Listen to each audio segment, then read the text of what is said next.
Are there different types of cystitis? Cystitis is an inflammation of the bladder, and yes, there are different types.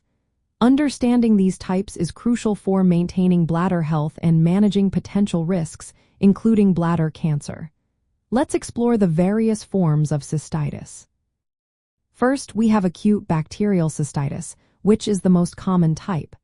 This usually occurs due to a bacterial infection, with Escherichia coli being the most frequent culprit. Symptoms often include painful urination, a frequent urge to urinate, and discomfort in the lower abdomen. Thankfully, this type is typically treated effectively with antibiotics. Next is asymptomatic bacteriuria, where bacteria are present in the urine but do not cause any symptoms.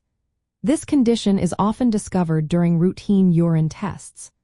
While it usually doesn't require treatment in healthy individuals, it's important to monitor in specific groups, such as pregnant women, to prevent complications. Another type is interstitial cystitis, also known as painful bladder syndrome. This chronic condition is characterized by bladder pain, urgency, and frequency without any identifiable infection. The exact cause remains unclear, and diagnosis often involves ruling out infections and other causes. Management focuses on relieving symptoms. Hemorrhagic cystitis is another form that involves bleeding from the bladder lining. This can be caused by infections, certain chemotherapy drugs, or radiation therapy. It requires prompt medical attention due to the risk of significant bladder damage.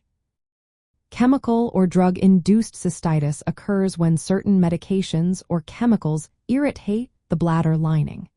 An example is ketamine bladder syndrome, where recreational use of ketamine leads to severe bladder inflammation and damage. Lastly, we have radiation cystitis, which can develop after radiation therapy to the pelvic area. Symptoms may not appear until months or even years after treatment. From a bladder health perspective, chronic or recurrent cystitis, particularly the hemorrhagic and interstitial types, may need careful monitoring. Persistent inflammation can lead to changes in bladder tissue. Differentiating among these types is essential for appropriate treatment and to reduce complications. In summary, cystitis is not just one condition but a group of varying types with different causes and symptoms. Accurate diagnosis by healthcare professionals is key, often involving urine tests, imaging, and sometimes cystoscopy. If you notice symptoms of cystitis, it is important to seek professional medical evaluation to determine the type and appropriate treatment.